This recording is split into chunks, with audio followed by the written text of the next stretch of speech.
Assalamualaikum warahmatullahi wabarakatuh. Kumpulan kami membentangkan akidah Ahlussunnah wal Jamaah. Nama saya Nur Atira Saira binti Alias, nama metrik 065738. Ahlussunnah wal Jamaah ialah satu istilah yang penting dalam masyarakat Islam sejak hampir 1000 tahun dahulu. Kerana istilah dalam agama melambangkan kebenaran tuannya. Kedudukan Ahlussunnah wal Jamaah sebagai pegangan majoriti para umat dan ulama adalah begitu jelas di dalam perkembangan ilmu Islam dengan kemunculan tokoh yang muktabar dan kitab-kitab yang masyhur. Mazhab ini mengikut jejak langkah Rasulullah SAW dan para sahabat. Nama Ahlussunnah wal Jamaah muncul setelah berlaku perpecahan di kalangan umat Islam. Nama itu secara resminya dimasyhurkan oleh Imam Abu Hasan Asy'ari dan Abu Mansur Al-Maturidi. Sebab golongan ini dinamakan Ahlussunnah wal Jamaah kerana gabungan daripada perkataan ahli, as-sunnah, al-jamaah. Di samping itu juga dinamakan Ahlussunnah wal Jamaah kerana mereka menerima dan beramal dengan sunnah Rasulullah serta mereka berkumpul di atas kebenaran dan bersatu untuk berjihad, melaksanakan amal ma'ruf dan nahi munkar serta menghidupkan sunnah dan menentang perkara bid'ah.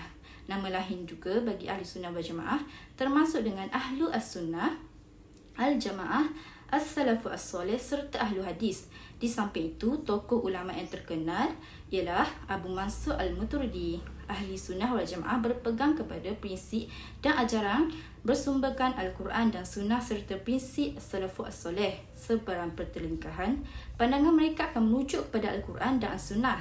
Antara prinsip akidah Ahlussunnah iaitu beriman kepada Allah, beriman kepada malaikat, beriman kepada kitab, beriman kepada Rasul, beriman kepada hari akhirat, beriman kepada qada dan qadar.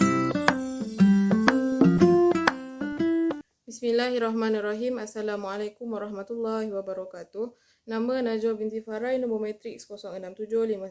Pada hari ini saya akan membentangkan mengenai perbincangan kitab yang pertama iaitu beriman kepada Allah. Persoalan tauhid merupakan teras kepada perjuangan Nabi Muhammad SAW dan seluruh hayat baginda dihabiskan untuk tujuan ini. Tauhid rububiyah bermaksud Allah adalah Rabb iaitu pencipta, penguasa dan pengatur segala yang ada dalam semesta ini. Firman Allah Subhanahu wa taala, A'udzubillahi minasyaitonirrajim. Rabbus samawati wal ardi wa ma bainahuma fa'budu wastabir li ibadatihi hal ta'lamu lahu samiyya. Yang bermaksud dia adalah Tuhan yang mencipta dan mentadbirkan langit dan bumi serta segala yang ada di antara keduanya. Oleh itu, sembahlah engkau akan dia dan bersabarlah dengan tekun tetap dalam beribadah kepadanya. Adakah engkau mengetahui sesiapa pun yang senama dan sebanding dengannya? Surah Maryam ayat 65. Semua peristiwa yang berlaku pasti Allah Subhanahu wa taala yang menjadikannya. Ahli sunnah wal jamaah menghukumkan kafir kepada Sumamah dan pengikutnya daripada golongan Qadariyah yang mengajarkan bahawa perbuatan itu tercipta dengan sendiri tanpa pembuatnya. Manakala tauhid uluhiyah bermaksud Allah adalah ilah iaitu sembahan yang hak. Jika salah satu hak peribadatan diberikan kepada yang lain selain daripada Allah, maka berlakulah penyelewengan dan terjadinya syirik kepada Allah dalam pembahagian tauhid ini. Firman Allah Subhanahu wa taala yang bermaksud Allah tiada sembahan yang hak selain dia, yang maha hidup lagi maha menegakkan segala urusan makhluknya. Tidak pernah mengantuk dan tidak pernah pula tidur. Hanya miliknya apa yang ada di langit dan apa yang ada di bumi. Tiada yang dapat memberi syafaat di sisi Allah tanpa izinnya. Dia mengetahui apa yang ada di hadapan mereka dan di belakang mereka dan mereka tidak dapat mengetahui sesuatu pun ilmu darinya kecuali dengan kehendaknya. Kursinya meliputi langit dan bumi dan Allah tidaklah merasa berat memelihara keduanya. Dan dialah yang maha tinggi lagi maha besar. Surah Al-Baqarah ayat 255. Tauhid uluhiyah ini mempunyai kaitan dengan pengabdian atau pengibadatan kepada Allah. Oleh itu, pengertian tentang ibadah perlu difahami dengan baik oleh segenap umat Islam. Sementara itu, Tauhid Al-Asma' wa Sifat bermaksud Allah memiliki nama-nama yang maha indah serta sifat-sifat yang maha sempurna dan maha luhur. Firman Allah dalam surah Al-Hasyr ayat 22 hingga 24, Dialah Allah yang tiada sembahan yang hak selain dia yang mengetahui yang mengetahui yang gaib dan yang nyata. Dialah yang maha pengasih lagi maha penyayang. Dialah Allah yang tiada sembahan yang hak selain dia. Dia Raja yang maha suci, yang maha sejahtera, yang mengurniakan keamanan, yang maha memelihara, yang maha perkasa, yang maha kuasa, yang memiliki segala keagungan. Maha suci Allah dari apa yang mereka persekutukan. Dialah Allah yang menciptakan, yang mengadakan, yang membentuk rupa, yang mempunyai nama-nama yang maha indah. Bertasbih kepadanya semua yang ada di langit dan di bumi, dan dialah yang maha perkasa lagi maha bijaksana. Ahli sunnah wal jamaah berpendapat bahawa nama-nama Allah Subhanahu Wa Taala adalah perkara tauqifiyah, iaitu sama ada ianya diambil daripada Al-Quran atau As-Sunnah yang sahih atau ijma' tentangnya, dan tidak pula dibolehkan kias terhadapnya. Berbeza pula dengan pendapat golongan Mu'tazilah daripada Basrah yang membolehkan kias terhadapnya. Sebagai contoh, Al-Jubai telah sesat lagi menyesatkan bila dia memberi nama mut'i, iaitu yang taat kepada Allah Subhanahu Wa Taala melalui jalan kias, kerana katanya Allah Subhanahu Wa Taala melaksanakan kehendak hamba-Nya. Sudut. Yang kedua adalah beriman kepada malaikat. Dari sudut bahasa, kalimah malaikat berasal daripada perkataan malaka yang bermaksud kekuasaan. Beriman kepada malaikat adalah berkaitan dengan disiplin ilmu. Beriman kepada malaikat juga mempunyai dua unsur. Unsur yang pertama adalah mengimani kebenaran adanya para malaikat Allah Subhanahu Wa Taala. Firman Allah dalam surah Al-Anbiya ayat 26 hingga 27.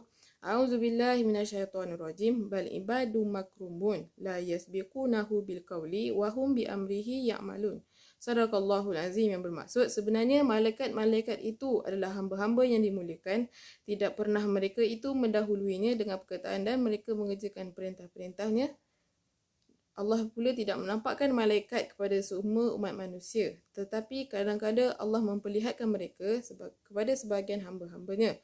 Sebagai contoh, Nabi Muhammad SAW pernah melihat Jibril yang sebenarnya memiliki 600 sayap dan menutupi ufuk. Yang kedua adalah mengimani bahawa para malaikat mempunyai peranan yang diperintahkan oleh Allah. Malaikat Jibril ditugaskan untuk menyampaikan wahyu yang datang dari Allah Subhanahu Wa Taala kepada para nabi dan rasul. Malaikat Mikail ditugaskan untuk menurunkan hujan dan membahagikan rezeki kepada seluruh makhluk Allah Subhanahu Wa Taala. Malaikat Israfil pula ditugaskan untuk meniup sangkakala pada hari kiamat kelak. Malaikat Israel, iaitu Malak Al-Maut, ditugaskan untuk mengambil nyawa semua makhluk. Malaikat Al-Naziat ditugaskan untuk mengambil nyawa orang kafir, dan Malaikat Al-Nashitat ditugaskan untuk mengambil nyawa orang-orang mukmin. Malaikat Malik pula ditugaskan sebagai penjaga neraka. Ahli sunnah wal jamaah juga berpendapat bahawa para malaikat adalah maksum daripada semua dosa berdasarkan ayat A'udzubillahi minasyaitonirrajim. La ya'sunallaha ma amaruhum wa yaf'aluna ma yu'marun. Bermaksud mereka tidak derhaka terhadap Allah tentang perkara yang diperintahkan kepada mereka, dan mereka lakukan apa yang disuruh. Surah At-Tahrim ayat 6. Wallahu a'lam. Assalamualaikum warahmatullahi wabarakatuh. Nama saya Nurul Fatimah Az-Zahra binti Muhammad Kasmali, nombor metrik 067526. Seterusnya saya akan sambung pada poin beriman kepada kitab. Sebagaimana yang kita tahu, kitab ini adalah berasal daripada perkataan bahasa Arab, iaitu kata alif ba. Kitab ini merupakan salah satu rukun iman di dalam agama Islam, iaitu percaya kepada kitab-kitab yang telah diturunkan oleh Allah Subhanahu Wa Taala. Sebagai umat Islam, kita harus percaya bahawa Allah telah menurunkan kitab-kitab kepada para nabi dan rasul yang diutuskan untuk membimbing manusia ke jalan yang benar. Dan kitab yang terakhir yang diturunkan adalah Al-Quran. Allah berfirman dalam surah Al-Hadid ayat 25, maksud dia mukjizat yang jelas nyata, dan kami telah menurunkan bersama-sama mereka kitab suci dan keterangan yang menjadi neraca keadilan, supaya manusia dapat menjalankan keadilan. Sadaqallahul azim. Jadi menurut ayat daripada surah Al-Hadid ini, jelaslah bahawa Allah telah menurunkan kitab suci sebagai mukjizat untuk menjadi neraca keadilan kepada manusia. Jadi kitab suci yang diturunkan oleh Allah ini ada 4 kitab, iaitu kitab Taurat, Injil, Zabur, dan last sekali adalah kitab Al-Quran. 3 kitab yang terawal ini dalilnya kita harus imani dengan dalil nakli, manakala kitab yang terakhir haruslah kita imani dengan dalil akli. Kitab yang pertama iaitu yang perlu kita imani ialah kitab Taurat, di mana kitab Taurat ni diturunkan kepada Nabi Musa yang merupakan kitab terpenting bagi Bani Israel. Firman Allah Subhanahu Wa Taala dalam surah Al-Maidah ayat 44, sesungguhnya kami telah menurunkan kitab Taurat, di dalamnya ada petunjuk dan cahaya, yang dengan kitab itu para nabi dan yang berserah diri kepada Allah memberi putus atas perkara orang Yahudi. Demikian juga para ulama dan pendeta mereka, sebab mereka diperintahkan memelihara kitab-kitab Allah dan mereka menjadi saksi terhadapnya. Sadaqallahul Azim, surah Al-Maidah ayat 44. Jadi daripada ayat ini jelaslah bahawa kitab Taurat itu diturunkan sebagai satu petunjuk bagi orang Yahudi. Seterusnya diturunkan kitab Injil. Kitab Injil ini diturunkan kepada Nabi Isa, merupakan kitab yang melengkapi kitab Taurat, kitab yang sebelumnya. Firman Allah Subhanahu Wa Taala dalam surah Al-Maidah ayat 46, dan kami turunkan Injil kepadanya. Di dalamnya terdapat petunjuk dan cahaya dan membenarkan kitab sebelumnya iaitu Taurat, dan sebagai petunjuk serta pengajaran orang-orang yang bertakwa. Surah Al-Maidah ayat 46. Jadi jelaslah bahawa Injil ini diturunkan selepas kitab Taurat sebagai pelengkap kitab Taurat. Seterusnya kitab Zabur. Kitab Zabur ini diturunkan kepada Nabi Daud alaihissalam. Dan yang terakhir adalah kitab Al-Quran, di mana kitab Al-Quran ini diturunkan kepada Nabi Muhammad SAW dan seluruh umatnya. Firman Allah Subhanahu Wa Taala dalam surah Al-Maidah ayat 38, dan kami telah menurunkan kitab iaitu Al-Quran kepada Muhammad dengan membawa kebenaran yang membenarkan kitab-kitab yang diturunkan sebelumnya dan menjaganya. Surah Al-Maidah ayat 38. Oleh itu, Al-Quran kitab yang Allah turunkan yang terakhir, dan kitab Al-Quran ni adalah kitab yang terpelihara daripada penyelewengan sehingga akhir hari kiamat. Maka setelah turunnya Al-Quran, Allah telah mencabut hukum kitab-kitab sebelumnya. Jadi selepas turunnya Al-Quran, semua kitab-kitab sebelumnya tu hukumnya telah terbatal. Sekian sahaja daripada saya.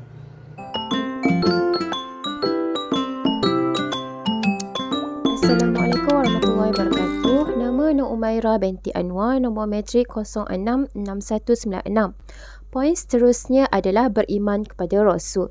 Maksud Rasul dari segi bahasa adalah seorang yakni Rasul yang diutuskan oleh Allah Subhanahu Wa Taala untuk melakukan suatu tugas penting. Manakala dari segi istilah pula, Rasul ialah seorang yang menerima berita, sama ada berita keduniaan atau keagamaan daripada Allah Subhanahu Wa Taala, dan diperintahkan untuk menyampaikan berita itu kepada orang lain. Kebanyakan ulama berpendapat bahawa antara perkataan Nabi dan Rasul itu adalah umum, di mana Nabi adalah orang yang diwahyukan dengan suatu perintah oleh Allah Subhanahu Wa Taala kepadanya, sama ada berita itu diperintahkan untuk menyampaikan atau tidak kepada orang lain. Manakala Rasul diperintahkan oleh Allah Subhanahu Wa Taala untuk menyampaikan apa yang telah diwahyukan kepadanya, suatu syariat untuk umat manusia. Kita perlu beriman dan beriktikad bahawa Rasul adalah utusan Allah kepada umatnya dengan dalil Bismillahirrahmanirrahim. Rusulan mubashirina wa munzirina li'alla yakuna linnasi 'ala Allah hujjatun ba'da rusuli wa kana Allahu azizan hakiman. Yang bermaksud, maka kami utus selaku rasul-rasul pembawa berita gembira dan pemberi peringatan agar tidak ada alasan bagi manusia membantah Allah Subhanahu Wa Taala sesudah diutusnya rasul-rasul, dan adalah Allah Maha Perkasa lagi Maha Bijaksana. Surah An-Nisa ayat 165. Para rasul yang wajib diketahui ada 25 orang rasul, dan Allah Subhanahu Wa Taala telah menyebutnya di dalam kitab yakni Al-Quran. Adam, Idris, Nuh, Hud, Saleh, Ibrahim, Lut, Ismail, Ishak, Yakub, Yusuf, Ayub, Syu'ib, Musa, Harun, Zulkifli, Daud, Sulaiman, Ilyasa, Yunus, Zakaria, Yahya, Isa, dan Nabi Muhammad sallallahu alaihi wasallam. Dan 5 orang Rasul ini digelar Ulul Azmi, iaitu Nabi Ibrahim, Nabi Nuh, Nabi Musa, Nabi Isa dan Nabi Muhammad sallallahu alaihi wasallam. Maksud Ulul Azmi adalah keazaman dan ketabahan hati. Setengah ulama telah menentukan bilangan Rasul dan Nabi adalah sebanyak 124,000 orang. Tetapi, jumhur ulama berpendapat tiada dalil yang sahih tentang bilangan ini. Nama-nama Rasul itu tidak disebut di dalam Al-Quran secara terperinci. Tetapi, sebagai Muslim, kita harus beriktikad dan meyakini bahawa Allah SWT mengutuskan banyak Rasul dan Nabi kepada umat manusia. Dalil dari surah An-Nisa ayat 164 berbunyi, Bismillahirrahmanirrahim. Wa rusulan lam naksushum alaik, yang bermaksud, dan para Rasul yang tidak kami kisahkan tentang mereka kepadamu. Seterusnya, sifat-sifat yang wajib bagi Rasul ada 4. Yang pertama, as-siddiq. Wajib bagi setiap Rasul mempunyai sifat yang benar atau jujur. Yang kedua, al-amanah, iaitu wajib bagi setiap Rasul mempunyai sikap dipercayai atau amanat. Yang ketiga, at-tabligh, iaitu wajib bagi setiap Rasul memiliki sifat menyampaikan apa yang diperintahkan oleh Allah SWT kepada umat manusia. Yang keempat, al-fatanah, iaitu wajib bagi setiap Rasul memiliki sifat bijaksana atau cerdik. Sekian, terima kasih. A'udzubillahi minasyaitonirrajim. Bismillahirrahmanirrahim. Assalamualaikum warahmatullahi wabarakatuh. Nama saya Nur Ain Natasha binti Syamli, nombor matrik 065664. Seterusnya saya akan menerangkan tentang rukun iman yang kelima, iaitu beriman kepada hari akhirat ataupun hari kiamat. Setiap manusia wajib beriman kepada hari akhirat yang membawa maksud bahawa kehidupan selepas kematian itu adalah benar dan wujud. Apabila disebut hari akhirat, umat Islam perlu percaya dengan kewujudan alam di neraka dan syurga, wujudnya hari perhitungan amal, wujudnya jambatan as-sirat, serta percaya dengan segala pertanyaan daripada malaikat di dalam kubur. Tanda-tanda kecil sebenarnya telah pun berlaku di dunia ini. Terdapat banyak hadis yang telah menceritakan berkenaan dengan tanda-tanda tersebut. Antaranya adalah orang yang baik akan menjadi makin sedikit, sedangkan orang yang jahat akan makin bertambah. Rasulullah SAW bersabda, tidak akan terjadi hari akhirat sehinggalah anak seseorang menjadi asbab kemarahan bagi orang tuanya. Hujan akan berkurang serta cuaca akan menjadi panas. Akan bertambah orang-orang yang tercela dan akan berkurang orang yang baik. Anak-anak juga menjadi berani melawan orang tua dan orang yang jahat berani melawan orang yang baik. Selain itu, Abu Hurairah berkata bahawa Rasulullah SAW telah bersabda tentang tanda-tanda hari kiamat. Antaranya, masa akan berjalan menjadi cepat dan pantas, banyak bencana, pemimpin yang zalim dan banyak berlakunya pembunuhan. Tidak akan juga berlaku hari kiamat sehingga melihat 10 tanda ini. Antaranya ialah asap, Dajjal, Dabah iaitu binatang besar, terbit matahari dari sebelah barat, turunnya Nabi Isa, keluarnya Ya'juj dan Ma'juj, berlakunya 3 khusuf iaitu manusia ditelan bumi di timur, barat dan di semenanjung tanah Arab, lalu keluar api dari arah Yaman untuk menghalau manusia menuju ke padang mahsyar. Kita sebagai orang mukmin wajib untuk beriman dengan semua perkara gaib yang telah disebutkan dalam Al-Quran dan As-Sunnah. Setakat itu sahaja penerangan daripada saya. Sekian, wabillahi taufiq wal hidayah. Wassalamualaikum warahmatullahi wabarakatuh. Saya akan menerangkan tentang rukun iman yang keenam, iaitu beriman kepada qada dan qadar. Berkenaan dengan qada Allah, di sini kita dapat melihat percanggahan kepada 2 pandangan. Apa yang dapat disimpulkan menurut Asy-Syairah, qada itu bersifat khadim, iaitu telah lama wujud. Hal ini kerana Allah yang merancang dan menciptakan sesuatu perkara.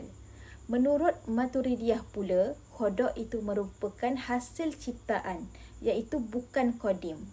Walau bagaimanapun, menurut Asy-Syairah, kita dapat melihat bahawa qada merupakan iradat atau ketentuan ciptaan Allah adalah yang azali, iaitu qadim.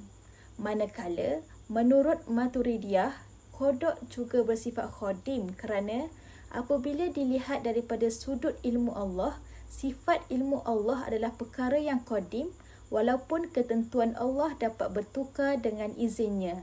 Berkenaan dengan qadar Allah pula, apa yang dapat disimpulkan daripada aliran-aliran yang berbeza pandangan ini, qadar itu adalah hak Allah Subhanahu Wa Taala. Tidak kiralah dia berdasarkan dengan sifat perbuatan Allah ataupun sifat pengetahuan iaitu zat Allah. Apa yang penting, kita perlulah beriman dengan qadar sama ada dari segi sifat perbuatannya ataupun sifat pengetahuannya. Kesimpulannya, akidah dan pegangan Ahli Sunnah Al-Jamaah adalah satu-satunya akidah dan pegangan yang diyakini serta dijamin selamat dari azab api neraka oleh Rasulullah SAW.